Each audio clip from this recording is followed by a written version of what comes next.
Is that water? That is water. I mean, tastes like water. But your favorite drink is Diet Well, Coke, I mean, Diet Coke is good. There's something that they put in that stuff that is, you never get sick of it for some reason.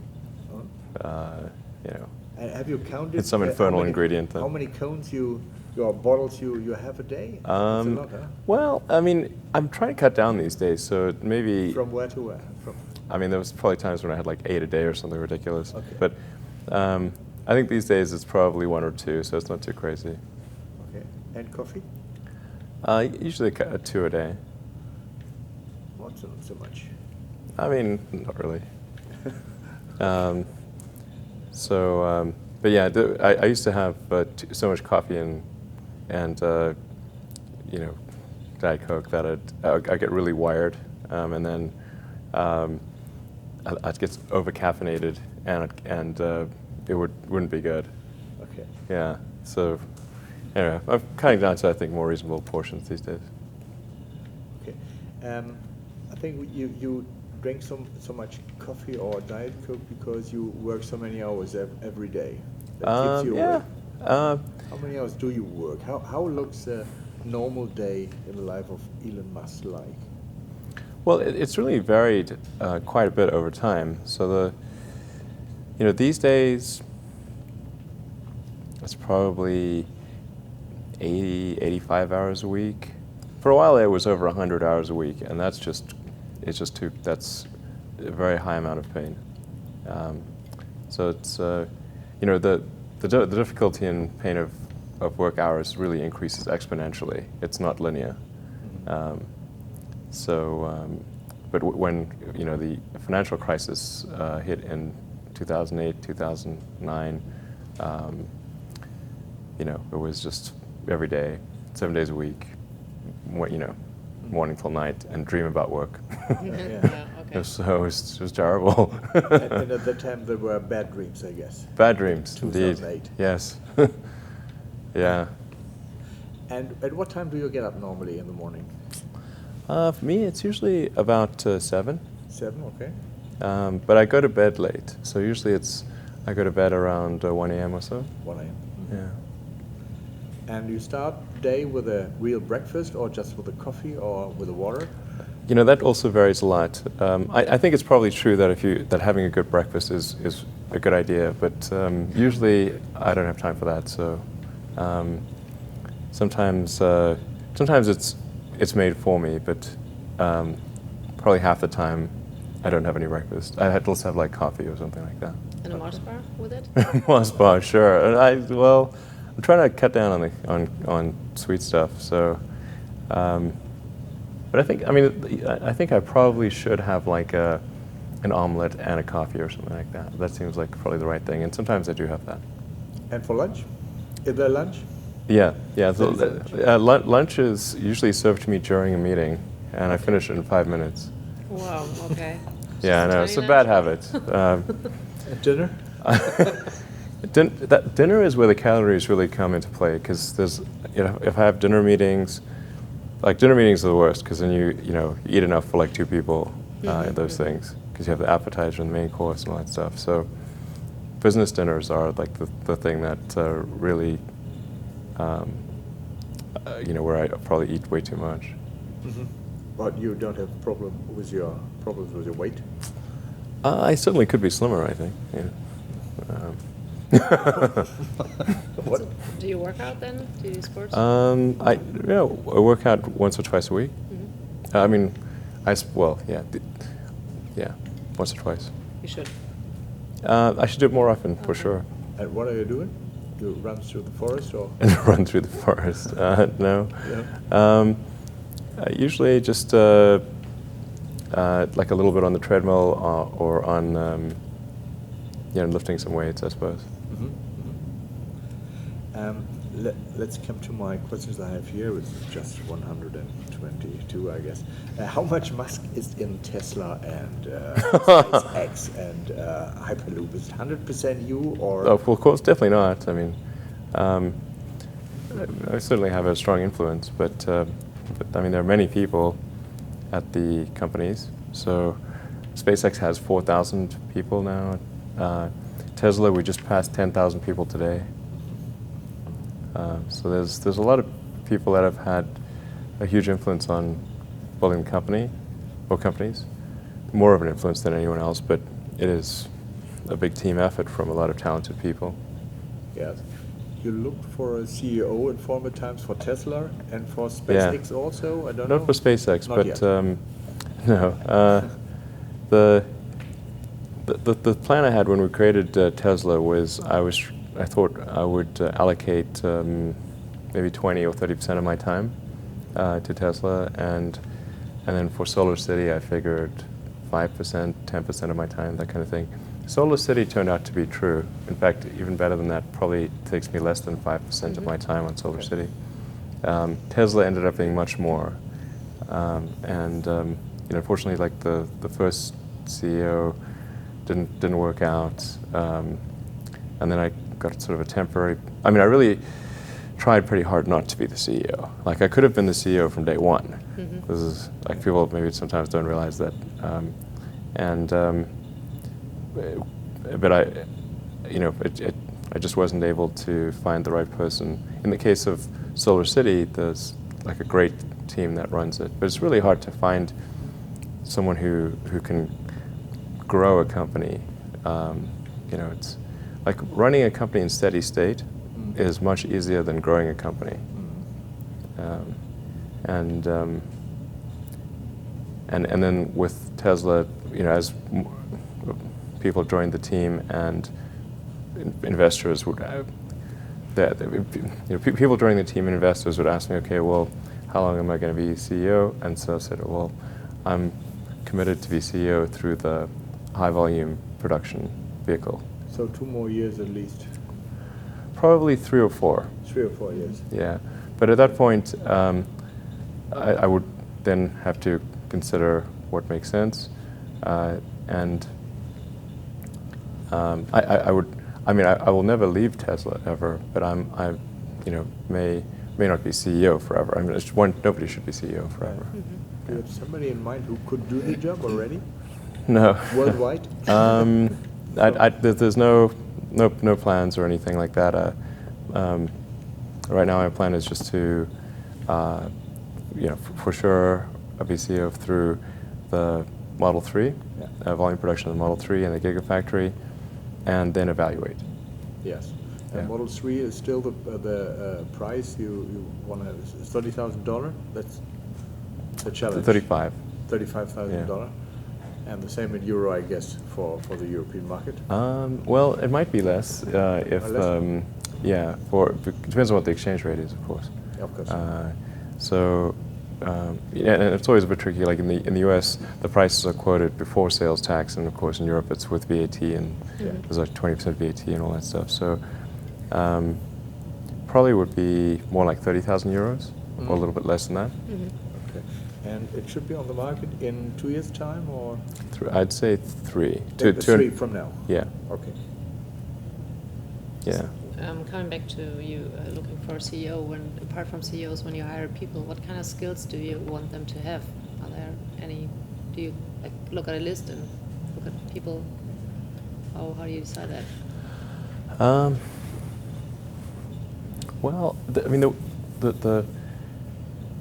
when I interview somebody, I really just ask them to tell me the story of their career and what are some of the tougher problems that they dealt with, how they dealt with those, and how they made decisions at key transition points. And usually that's enough for me to get a very good gut feel about someone. And what I'm really looking for is evidence of exceptional ability. So did they face really difficult problems and overcome them? And then of course you want to make sure that if there was some significant accomplishment, were they really responsible, or was somebody else more responsible? And usually the person who's had to struggle with the problem, they really understand it. And they don't forget. If it was very difficult. So you can ask them very detailed questions about it, and they'll know the answer. Okay, whereas the person who was not truly responsible for that accomplishment will not know the details. Which college or which university? No, It's it's not. There's no need even to have a college degree. Oh, wow, okay. At all, or even Okay. high school. I mean, if somebody graduated from a great university, that may be an indication that they will be capable of great things, but it's not necessarily the case. If you look at, say, people like Bill Gates or Larry Ellison, Steve Jobs, these guys didn't graduate from college. All dropouts, yeah. But if you had a chance to hire them, of course, that would be a good idea. Yeah, okay. So, just looking just for evidence of exceptional ability, and if there's a track record of exceptional achievement, then it's likely that that will continue into the future. Mhm. And what does people like you and Steve Jobs have in common, or Bill Gates, or people like that? What is it you have in common with them? Well, I mean, those are pretty different personalities, between Gates and Jobs and Ellison. Business and success. I think all three of those were technologists, but with different types of skills. Jobs was obviously very good with aesthetics, and he understood technology, of course, and he really understood what people wanted, even when they didn't know themselves. And he was not afraid to break boundaries. But like Gates would probably be better at sort of raw engineering and technology than Jobs, but not as good on aesthetics. Mm-hmm. But I mean, for all of these guys, they're obviously very driven, and they're very talented, and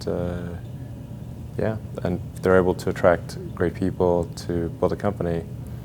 But I mean, the ability to attract and motivate great people is critical to the success of a company, because a company is it's a group of people that are assembled to create a product or service. That's the purpose of a company. People sometimes forget this elementary truth, and so if you're able to get great people to join the company and work together towards a common goal, and you sort of have a relentless sense of perfection about that goal, then you will end up with a great product. And if you have a great product, lots of people will buy it, and then the company will be successful. Yeah. But really, it's pretty straightforward, really. I mean, yeah, that's the reason for it. You have a lot of talents. Is there any talent you would like to have you don't have? Singing, dancing, music? Oh, I don't know what you... Well,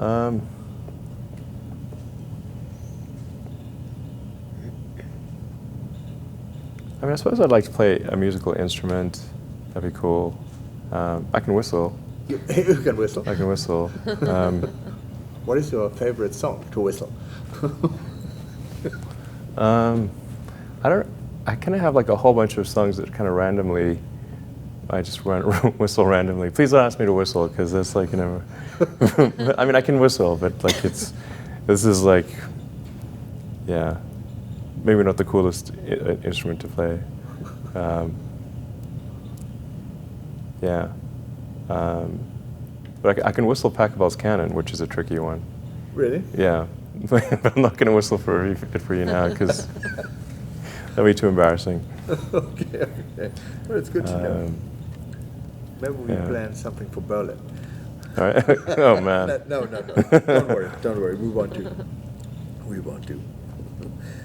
How would you describe yourself? What are the main attributes you have from your point of view? How would I describe myself?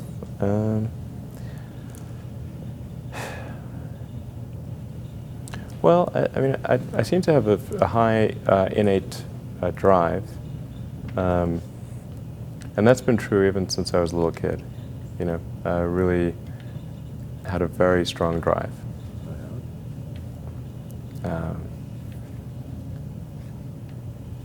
Sort of did all sorts of risky things when I was a kid that I, like, why did I do those things? They're crazy. So I think that's very helpful. And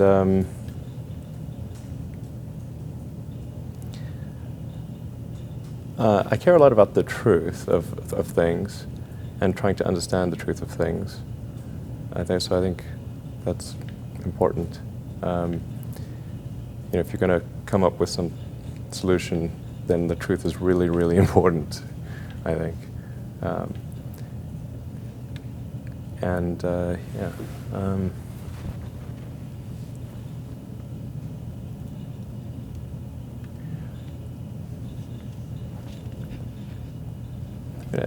try to think of. I mean, it's difficult to obviously come up with like things that are praise for oneself, or like there's bad and good here, but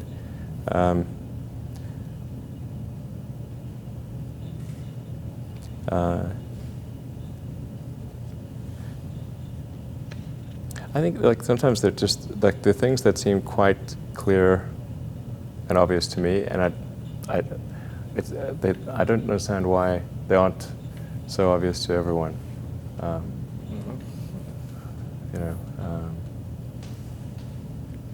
So would you describe yourself as fearless? I mean, are there areas when you seek people for advice, and who do people would you ask for? I wouldn't say I'm fearless. In fact, I think I feel fear quite strongly. But if what we're doing is what I'm doing is I think is important enough, then I just override the fear. Mm-hmm. So, but it's not as though I feel it like more strongly than I would like. And which areas would you never go full risk if you still are fearful?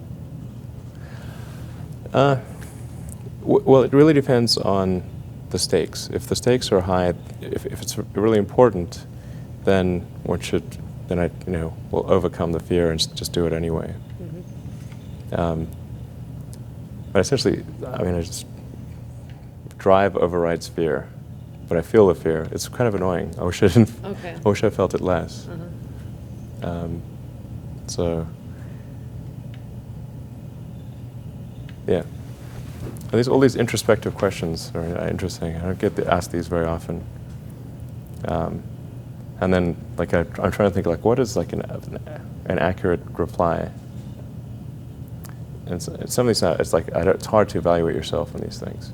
Mm-hmm. Which company you founded was the most risky at the start? Well, probably SpaceX. I thought it had the lowest chance of success. I mean, I thought both Tesla and SpaceX would fail at the beginning. You saw it? Yeah, sure. Really? Of course. But nevertheless, you put all your money in that. Both. I expected to lose it. Well, technically, what I thought was, well, I'll take half the money from PayPal, and if I lose half of it, that's okay.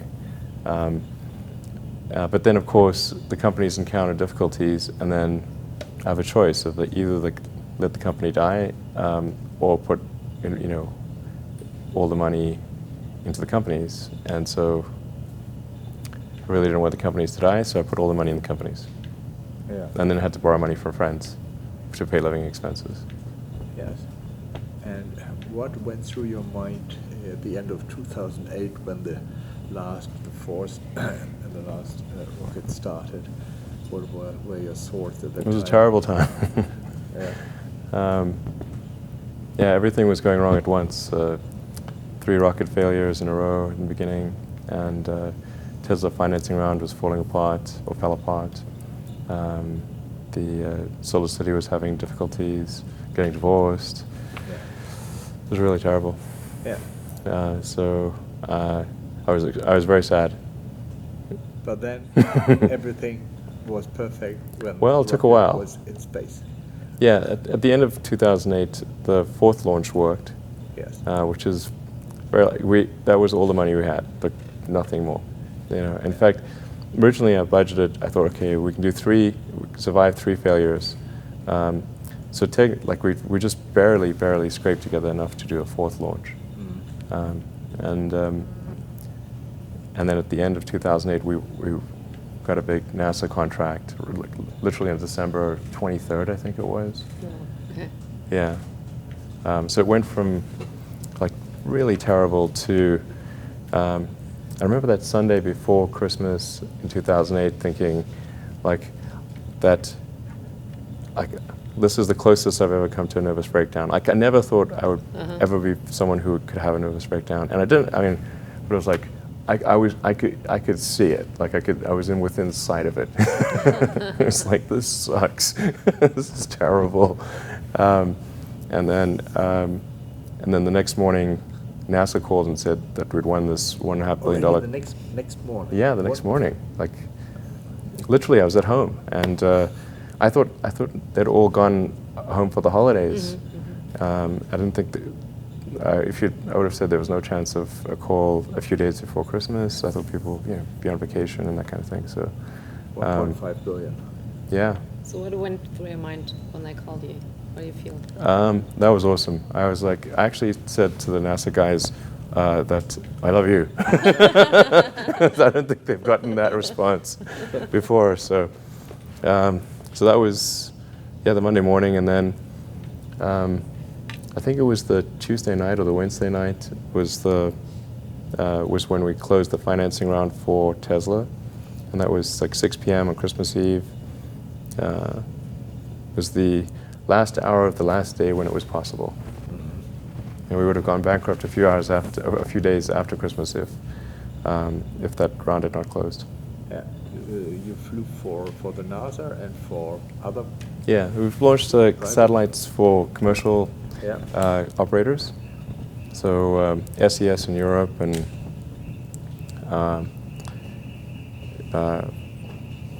Orbcom in the US and a number of other companies. Maybe we've got a alarm. Yeah. Okay. Well, The car. you seem quiet. Stolen the car. Maybe they stole our Dodge. Oh, Dodge. Somebody. Well, hopefully not. Hopefully. Okay. What was your best idea ever? My best idea ever? Yeah. Yeah. This is tricky. I suppose coming to North America was my best idea. Okay. Because I think these things would not have been accomplished, almost anywhere else. It's really hard to start a company, but in particularly California, Silicon Valley is very conducive to startup companies, and so whenever I'd read books in South Africa, it would seem like the cutting edge of technology was in Silicon Valley, and so that's when I wanted to come and I wanted to move to this mythical place. Okay. And are there things you regret having done or for not having done so far? Well, there's lots of things that, when life is short, and there's lots of things that could be done that one can't necessarily do. And these really are introspective questions.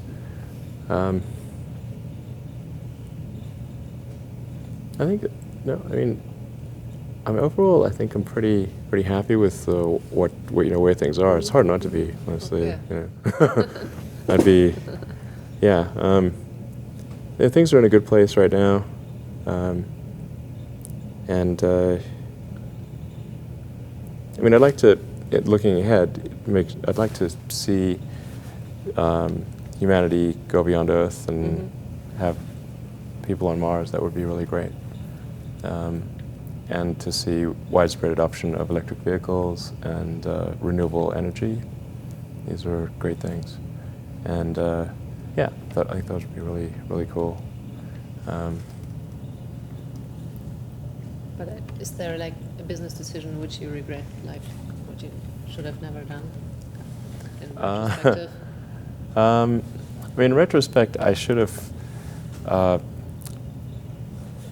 bitten the bullet and been CEO of Tesla from the beginning. Uh-huh. Then that would have been, that would have been the smart move.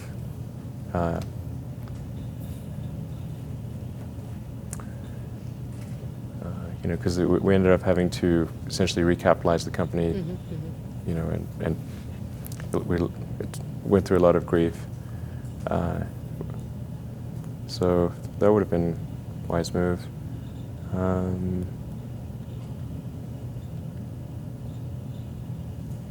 I mean, some things are better with, with hindsight, of course, you can say, well, this decision or that decision. I mean, Tesla was essentially built on two false ideas, or started on two false ideas, one of which was that we would be able to use the Lotus Elise chassis to minimize the cost of creating an electric vehicle, and the other was that we could use the technology from AC Propulsion, a small company in California, for the electric powertrain. So you won't do the same mistake again, so you start from zero with this topic? Well, we actually use a lot of components from other companies. So it's like Bosch is our supplier of the long-range ultrasonics and the radar. And then the whole camera assembly and everything, we do the camera assembly, but we use a Mobileye chip. But all of the software for integrating that, we do at Tesla. Okay. We met each other last year for the interview, and then you told me that you wanted to die on Mars, not while entering Mars, but after landing there. So I mean, well, it's not as though I'm dying to die on Mars, but it's like if you're going to die somewhere. Why not on Mars? Well, Okay. I mean, Okay. So choice A, choice B. So what should happen? It'll be what should happen to your ashes then? Like being dead on Mars, what do you do with your ashes? I with my ashes, I don't know. I'm gone. I don't care. Oh, you don't care. They can do It's not that you anything. wanna put it in space somewhere? Yeah, I mean, I guess maybe scatter the ashes on Mars. That would be cool, Yeah. Sure. But I mean, the whole sort of retired Mars thing was like, a reporter asked me that question 6 years ago or something. It's like, where do you want to retire? And I actually said, well, I'm not sure I'll ever retire completely, but if I were to retire somewhere, then Mars would be a good way to go. I mean, in the ideal circumstance, I'd make one trip to Mars, come back to Earth, and then when it's time to, when you get really old, then go back to Mars when I'm like 75 or something, and then, you die there, and seems like, if you're going to die anywhere, why not die on Mars? You're right. Have you gone to space already? No. No. And do you want to? Sure. Not I mean, I'll to probably Mars, go maybe, there but- in like maybe 3 or 4 years. Yes? Yeah. You will test it. Yeah. Okay. What will happen first, the tube from San Francisco to LA, the Hyperloop, or the first man on Mars? I think the Hyperloop is more likely to happen first. Well, it's a good question. Well, if you say that particular route, I'm not sure, because there are all sorts of constraints in getting permits to build a big thing. But I think I think there's going to be some company or group that creates a Hyperloop, but it may be a different route. And I know there's one company that's looking closely at the Los Angeles to Las Vegas. Because that's quite a popular trip, and that's much easier to make that trip, make that route work. Okay. Okay. What makes you happy? Well, I think if things are going well with family and things are going well at work, then I'm happy. Okay. If either one of them is not going well, then I'm, either half unhappy or completely unhappy. Okay. Okay. And talk about happiness. But that's like, I think that's generally true. Okay. If things are going well on personal life and work life, then one is happy. Okay. And talk about happiness. How did you like Burning Man? It was good. Yeah. I mean, it's my 14th time. So it was. It's always good. So I encourage people to come and check it out. So I've been there this year. So it was. Oh, you did go. So, Okay, great. So I was. What do you think? It Did was you? amazing. Yeah. It's crazy. Yeah, it's crazy. it's so like good, yeah. Life-changing. Life-changing. Yeah. Exactly. See. So have you ever thought about building an art car? Or have you built one? already? Yeah. Sure. Have you built one already? I've done 3 art cars. Oh, okay. One was actually built on. This is probably 10 years ago. Was built on an Oldsmobile, an old Oldsmobile, with a big wraparound couch over the hood until you're sitting on top of the engine driving backwards. Oh, okay. So that was kind of kind of fun art car. It broke down a lot, of course. Oldsmobile. I mean, broke down a Bring lot. us your James Bond car, submarine transformation car to the Burning Man? No. The James Bond car, the Lotus Esprit submarine, it's in the Tesla design studio. Ah, okay. Still being worked on? No, it's currently just sitting there. What I'm hopefully going to do at some point is we're going to create a sort of a replica, but not quite, because like if you look at the James Bond car, it's not technically possible to make that a submarine, because a transformative thing, because the fins are right where the wheels are. Ah, okay. So Yeah. like it doesn't fit. Like Okay. it's not physically possible to do the transformation. But if you make the car about 10, if you scale it up by about 10%, and you move the fins just a little bit more towards the outer edges, so that they're not like sitting right in front of the wheels, then you can make it work. Okay. Yeah. So, and plus it's probably good to preserve the original, movie art, essentially, of the original car. Yeah, talked to a few of my guys, and we think we can make it work as a transformation car with those constraints. So it'll actually look very similar. Like you'd have to look closely to see if it's different, but yeah, I think it'd be fun to be able to drive up on the beach and in that submarine car. Do you own other old cars? I'll tell you so there's two gasoline cars that I own, and not that many people know about these, but one is a Series 1 67 E-Type Jaguar, Roadster, and that was the first car I bought when I actually had any money. In fact, when my first company received an investment, the venture capitalists gave us a $40,000, me and my brother, a $40,000 bonus, and I spent $35,000 on this car, and it broke down on the way back. It was very sad. I was like, damn it! I didn't even make it home. But that was a car when I was about 17. I was given for my birthday a book of classic convertibles, and I thought, well, if I could ever afford a car, one of these cars in the book, there were two that I liked the most. One was the Gullwing Mercedes, but there's no way I could, that was like millions of dollars.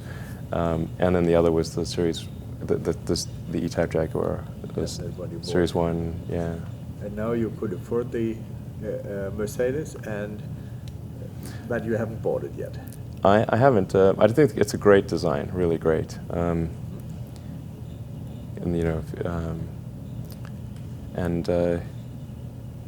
It's partly inspires the Model X, of course. Yes.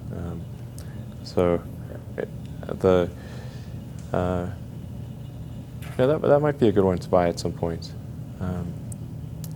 But the other car that I got is a Model T that a friend of mine bought and gave me.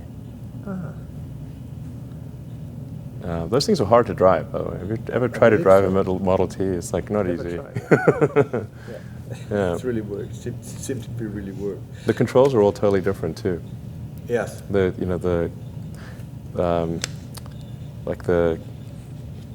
no gas pedal. It's like there's a gas. To change the throttle, it's a stick on the steering wheel. Okay. Yeah.